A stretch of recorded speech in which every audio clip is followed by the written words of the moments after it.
Isang pinagpalang gabi po ng Diyos ang atin pong ipinaparating sa lahat po ng kapatiran natin na nasa iba't ibang panig po ng Pilipinas at meron din tayong ilang kapatid na nakikinig at nag-aantabay ngayon na nasa ibang bansa. Kamusta po kayo mga kapatid? Nawa ay handa na naman tayo na makapakinig po ng salita po ng Diyos. At pasensya na po na delayed kami ng 10 minuto dahil ayaw gumana ng YouTube channel namin dito. Pero hindi ipinahintulot ni Lord na hindi matuloy ang ating live dahil ang mensahe po natin mula sa Word of God ay napaka-urgent. Ang atin pong aralin ay patungkol pa rin sa isang urgent na message na dapat marinig natin sa panahon nito, at ito po ang kahalagahan po ng maturity or spiritual maturity. At nasa ika-5 topics na po ako dahil ito pong ating urgent messages na ito ay binubuo ng 16 powerful urgent messages. Kaya salamat kay Lord at nakaka-5 na po tayo. Ang una pong talata na nais kong ibahagi sa inyo ay makikita sa 5 ng Hebrews, at dito po ako tatayo. We have much to say about this, but it is hard to make it clear to you because you no longer try to understand. Hindi nyo sinisikap na maintindihan, sabi ng writer. In fact, though by this time you ought to be teachers, you need someone to teach you the elementary truths of God's Word all over again. You need milk, not solid food. At dito po tayo magkakaroon ng pag-meditate ang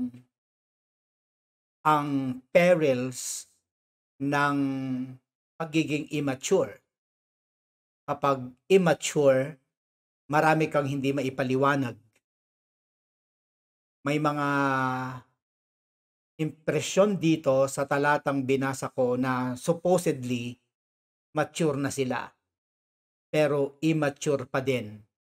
At palaging gatas na para sa bata ang kanilang tinitik.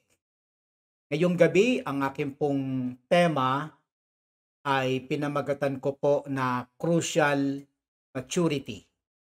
Kapag sinabing crucial, vital. Kapag sinabing crucial, napakahalaga.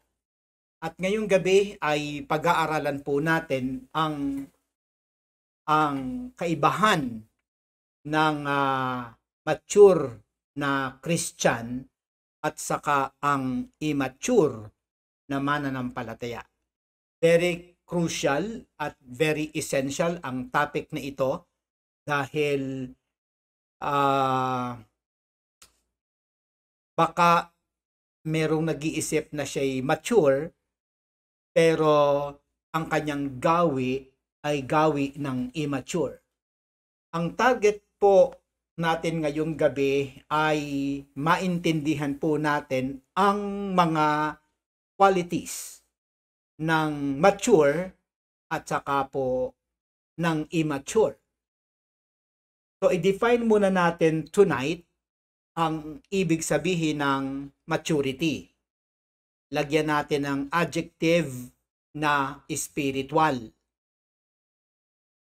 Dahil iba po yung aging o aged, at sinasabi ng iba na hinug na yan, pero may mga aged pero parang bata pa din ang isip, ang karanasan,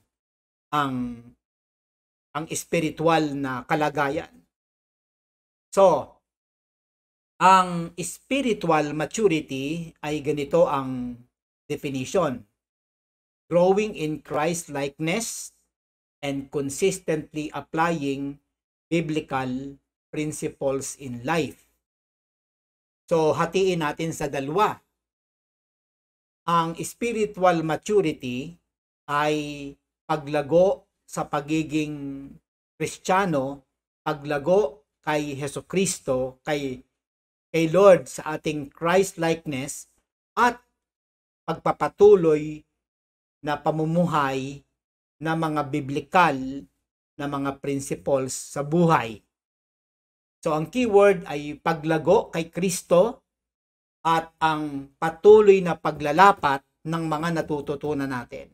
Kapag tumigil tayo sa paglalapat, hindi tayo mature. Kapag hindi tayo lumalago sa ating Christ-likeness, hindi pa ho tayo mature. So we're not talking about gray hair. We're not talking about biceps. We're talking about spiritual maturity. Ang passage po natin ay Ephesians chapter 4 verse 13. Sabi po doon ay until we all reach unity in the faith. So, unity in the faith. Lahat tayo dapat marating ang maturity / unity in the faith. Ang unity in the faith na to, hindi ito yung pare-pareho kayo ng kulay ng t-shirts. Okay? Ang unity na to ay hindi po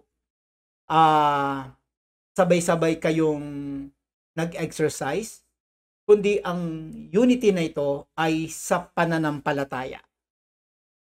Kahit saan kayo nakatira, pwedeng maranasan natin ang pagkakaisa sa pananampalataya na goal natin, at yan ay spiritual maturity. Hindi lamang unity in the faith ang nasa Ephesians 4:13, kundi and in the knowledge mga kapatid of the Son of God. Yung kaalaman natin kay Jesus. Okay? And become mature. Yung knowledge dito sa Greek word ay epignosis. At ang ibig sabihin ng knowledge na ito ay deeper and more intimate understanding of something, and in this case, the Son of God, that goes beyond mere intellectual knowledge. So, ang maturity ay unity in the faith and in the knowledge of the Son of God. At ang ibig sabihin nito ay palalim, pa-intimate na pagkaunawa natin kay Jesus. At hindi lamang ito doon sa pagkaunawa intellectually, but in your relationship with God. Mga kapatid, napakalalim po ng usapin natin tonight. Kaya tayo narito sa ating pag-aaral na ito ay para maiwasan natin yung peril ng immaturity. Yung matagal ka na, pero yung asal, bata pa din. Kaya ngayong gabi, itong aking ibinabahagi sa ating lahat ay napaka-crucial. Dahil ang pinag-uusapan dito ay hindi investment, hindi yung magkaroon ka ng pinag-aralan sa lupa, hindi ito yung magkaroon ka ng mabibigat na mga degrees o pagkakaroon mo ng maraming kabuhayang pansamantala, kundi spiritual maturity. Kaya ang ating theme ay crucial maturity. Yung maturity na yan ay crucial. Ngayong gabi, mga kapatid, ay ipapakita ko sa inyo yung contrast ng maturity. Yan po ay nasa chapter 4 verse 14 ng Ephesians. There, then we will no longer be infants, tossed back and forth by the waves and blown here and there by every wind of teaching and by the cunning and craftiness of people in their deceitful scheming. Dapat daw hindi na tayo magiging parang bata. Marami kasing parang bata. Tossed back and forth by the waves. Yung bang hindi papunta dito, papunta doon. Blown here and there. Tinatangay-tangay ng iba't ibang hangin ng mga turo at iba't ibang hangin at mga alon ng mga pandadaya at mga panlilito ng mga tao sa kanilang mga madadayang pamamaraan. Sa politika ngayon, grabe po ang dayaan. Sa mga relasyon ngayon, grabe din ang dayaan. Sa Facebook, yung mga profile pic, hindi pala sila yon.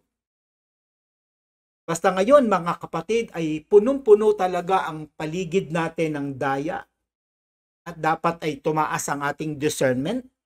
Dahil kung hindi tataas ang ating discernment, tayo ay magiging immature. So ngayong gabi, madaliin natin na pag-aralan ang mga katangian po ng mature at immature. Number 1, ang mature ay firm in faith. Yan po ang unang-una. At ang kalaban nito ay yung mga tao naman na easily swayed. So ang mature ay firm. Saan firm? Hindi sa kanyang emosyon. Sa kanyang faith. Matigas ang kanyang pananampalataya. Hindi malambot. Hindi nadadala. Hindi siya natitinag. Para si Job, na kahit na matinding pagsubok, matatag siya. Firm in faith. Yung iba naman na immature, na tinatawag nating immature, ay easily swayed. Madali silang maakay ng kasalanan, hindi nila nakikita yung mga tibo, yung mga daya, yung mga pasakalye ng kaaway. Kasi mga kapatid, kung tayo po ay malalim ang faith, matigas, hindi tayo nadadala. Tingnan nyo po ang Colossians chapter 2 verses 6 to 7. Ano nakasulat po dito? Anak, chapter 2? Sabi po dito sa chapter 2, so then, just as you receive Jesus Christ as Lord, continue to live your lives in Him, rooted and built up in Him. Tingnan nyo po, kung tinanggap daw natin si Jesus Christ bilang Panginoon at nagpapatuloy tayong lumalakad at nabubuhay na kasama siya, tayo daw ay nag-uugat at tumitibay sa Kanya. At napapatibay at tumitibay ang pananampalataya bilang mga naturuan.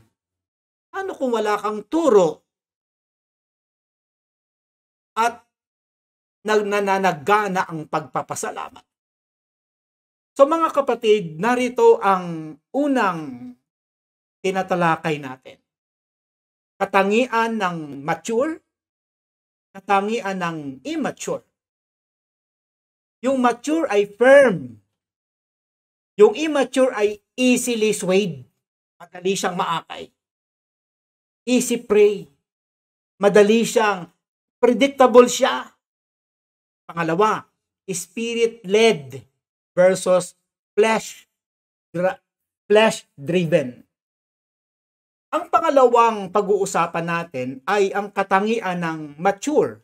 Una, ang mature ay spirit-led. Yan ay makikita sa Galatians chapter 5 verses 22 to 23. Ano ang nakasulat po doon? Ito po yung prutas ng banal na espiritu sa buhay natin. Tayo daw ay spirit-led. Pinangungunahan tayo ng espiritu. Ang katangian ng isang taong pinangungunahan ng Espiritu Santo, nasa kanya ang bunga. Huwag niyong paniwalaan ang mga taong nagsasabi na sila'y may Espiritu Santo kung wala namang bunga. So, parang, kung ikay may puno ng mangga, may dala kang bunga. Kung meron kang Espiritu Santo, wag mong sabihin. Ipakita mo yung love, nakbalik natin. Yung patience, ipakita natin yung goodness and kindness, faithfulness, gentleness, self-control. Yun po ang usapan eh. Guys, we're not talking about immaturity here. We're talking about the traits or the qualities of a mature person. Yung isa naman ay flesh-driven. Kapag naman ang tao ay pinangungunahan ng laman, at ito ay pagpapakita na siya po ay hindi pa hinog, ang gawa ng laman sa kanya ay naroroon. At lagi siyang may struggle sa mga worldly desires. Madali siyang matangay. Alam niyo mga kapatid, ang struggle ay nangyayari kapag may naglalaban na dalawang puwersa. Kaya, kung ang laman ay bagsak na, wala nang struggle. Kahit makakita ka dyan ng kwarta, wala nang struggle. Kapag nakakita ka dyan ng opportunity ng power, wala nang struggle kasi patay na yan. Kapag nakakita ka dyan ng isang babaeng nagsasayaw, wala nang struggle kasi matagal nang nasettle yun. Nagets nyo mga kapatid? Ang tunay na mature ay spirit-led. Bunga ng Espiritu Santo. Ang tao naman na immature ay flesh-driven. In fact, driven siya ng laman. Pangatlo, humble and teachable versus proud and stubborn. Mapagpakumbaba. Sa Diyos, mapagpakumbaba siya. Siya po ay kayang mag-admit ng kanyang mga limitasyon. Siya po ay hindi po siya madaling mapikon. Siya po ay in fact ang taong hinog ay handa siyang masisi. At hindi siya puro paliwanag. Kaya niyang tumanggap. In fact, kaya nga niyang umamin kahit hindi siya ang nagkamali. Parang si Jesus Christ, ang lahat ng kasalanan natin ay kanyang inadmit. Na hindi siya punong-puno ng insecurities. Kaya nga siya namatay. Ang ikalawa naman ay proud and stubborn. Kailangan natin mga kapatid na mapag-usapan itong mga traits na to para hindi po tayo alangan. Hindi po tayo nawiwindang. Nadi-differentiate natin mga kapatid kung ano ang kahulugan ng maturity at immaturity. Tonight ang aking pong target ay to recognize the essential traits that defines spiritual maturity. Guys, kailangan tayong magkaroon ng kamalayan sa mga katangian para hindi tayo nanghuhula ng spiritual maturity. Yun talagang ma-define natin at matagpuan natin ang ating mga sarili na, nako, nasa gitna pala ako. Uy, kulang ako nito. Uy, hindi ako nag-grow kay Christ. Uy, hindi tumigil na ako sa pag-a-apply ng kanyang mga salita. Kaya nga sabi ng Bible, mapalad ang mga poor in the spirit. Hindi mapalad yung puno na ako, o nakasimba na ako, o magaling na ako, o nag-Bible school na ako. No way. Hindi po ganun ang Panginoon. Hindi po mauubos ang lahat ng mga knowledge of God. Sa James 1:22, ang sabi po doon mga kapatid ay ganito. Submit. Do not merely listen to the word and so deceive yourselves. Do what it says. 23.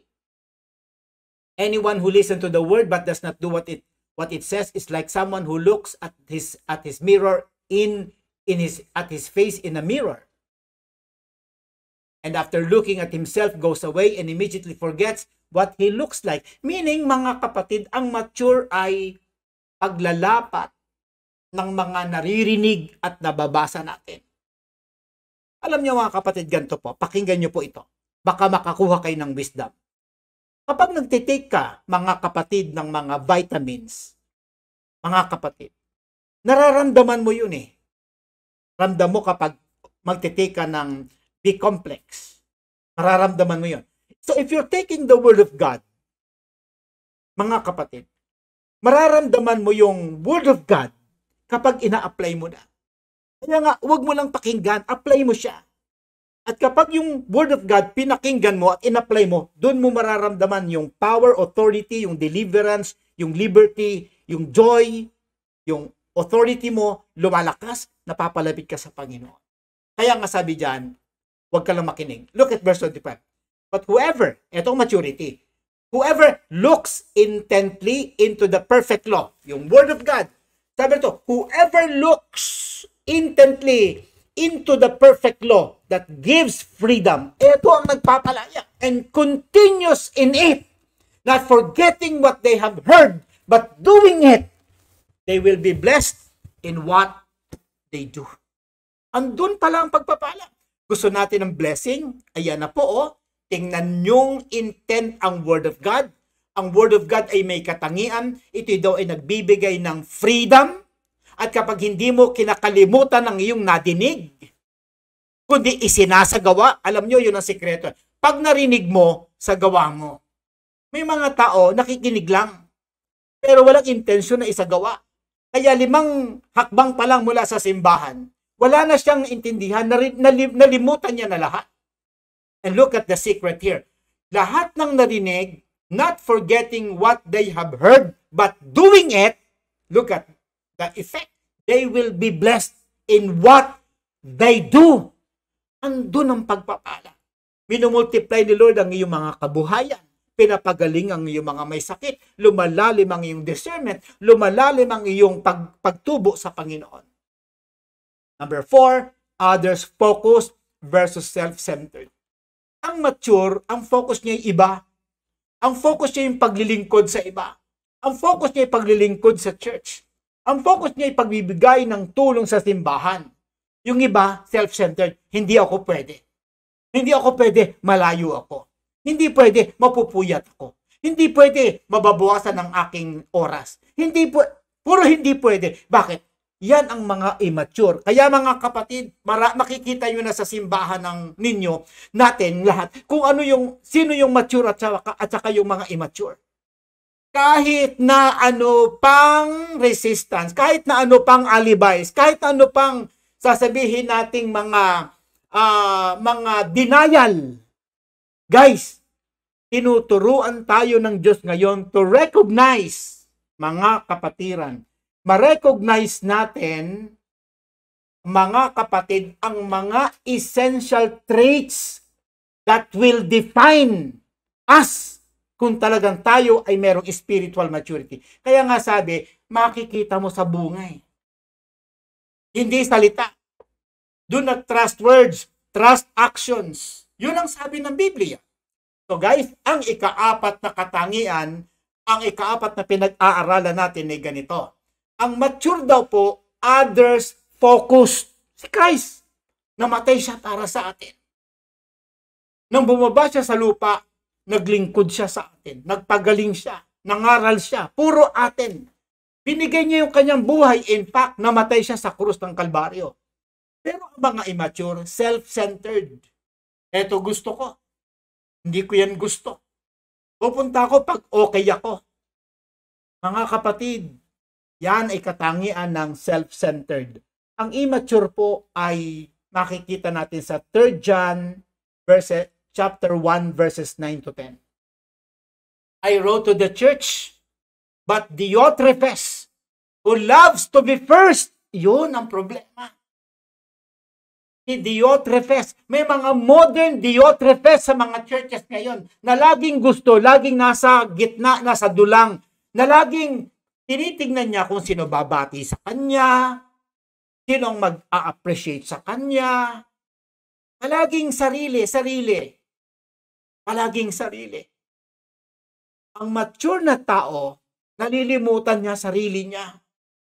Dahil nakatingin siya lagi sa iba. Ikalima, endures trials with faith. Yung pag-endure natin sa trial, sa pamagitan ng pananampalataya, okay po yun. Hindi yung nag-endure ka ng trial, dahil sa iyong personal na kapakinabangan. Example, nasabihan ka na ikaw ay meron ng problema sa liver, chain smoker ka. So, hindi ka na mag-i-smoke dahil ang iniisip mo, hindi yung faith. Ang iniisip natin ay yung ating kidney o yung liver o yung baga. Hindi dahil sa faith. Ang maganda mga kapatid, ito ang maturity. Nag-i-endure tayo ng ating mga pagsubok with faith. Dahil kay Lord. Ayaw kong, magsisikap ako magtagumpay sa aking mga trials na dahil ako'y nananampalataya kay Lord. Dahil ako'y anak ng Diyos. Dahil binuhay niya ako. Dahil tagalangit na ako. Dahil ako ay anak na ng Diyos. Kailangan hindi na ako magiging bastos. Dahil kay Lord. Hindi na ako dapat magmi-miniskirt. Dahil kay Lord. Hindi na ako sasama sa fraternity. Dahil kay Lord. O paglinggo ng umaga, nasa church ako. Dahil kay Lord. Kahit ikaw ay talagang pinagsasabihan, inuusig, katatagan mo. Dahil ang mature na tao ay nag-i-endure ng trials with faith. Hindi mo yan makakaya kung wala kang pananampalataya. Yung isa naman na immature ay complains and wavers. Parang alon, nadadala ng nadadala. Complain ng complain. Sa simbahan, laging mayroong complainant, may complainers, may mga troublemakers. Laging pinagmumula ng away, ng gulo, ng mga intriga, ng mga sabi-sabi. Lahat ng mga salita doon ng pastor kinukulayan. Hindi niya na aakay ang kanyang sarili sa magagandang pananaw. Mga kapatid, ngayong gabi ay ine-expound natin ang katangian ng maturity at immaturity. At tinitingnan natin ang katangian ng mga mature at ang katangian ng mga immature. Ito po ay isang urgent na message na dapat nating ipangaral ng may katapangan at may katatagan at may katotohanan. Bukas po ay pagpapatuloy natin ang lesson ito. Natapos po ang unang bahagi ng part 5 ng ating pong topic na may kinalaman sa spiritual maturity. Ngayong gabi ay tinalakay lang po natin ang kahulugan ng spiritual maturity. Dalawa lang po. Una ay growing in Christ-likeness. Pangalawa, continuous application of the Bible's perspective. So patuloy na paglago, maturity yan. Pag tumigil ka, hindi yan maturity. At patuloy na paglalapat ng natututunan natin. Kagaya ngayong gabi, nag-aral na naman tayo. Marami na naman tayong ilalapat. Huwag mapapagod. Pag napagod, hindi yan maturity. Pag umatras, hindi yan maturity. Pag nainip, hindi yan maturity. Ngayong gabi, mga kapatid, pinag-usapan natin ang limang mga traits ng mature Christian. Una, firm in faith versus easily swayed. Matatag sa pananampalataya. Yung isa madaling madala. Pangalawa, spirit-led. Laban sa flesh. Flesh-driven. Dala-dala ng laman. Pangatlo, humble and teachable versus proud and stubborn. Matigas ang ulo. Parang kambing. Mahirap turuan. Matigas. Hindi palasunod. Pangapat, others focused versus self-centered. Ang mature ay nakatingin sa iba. Pahalang si Lord sa iyo.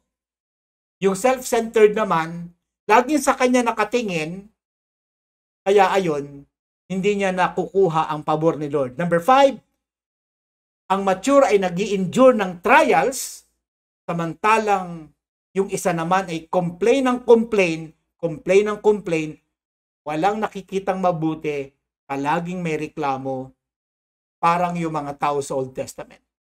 Ito lang po ang mensahe na nais kong dalhin sa inyo tonight.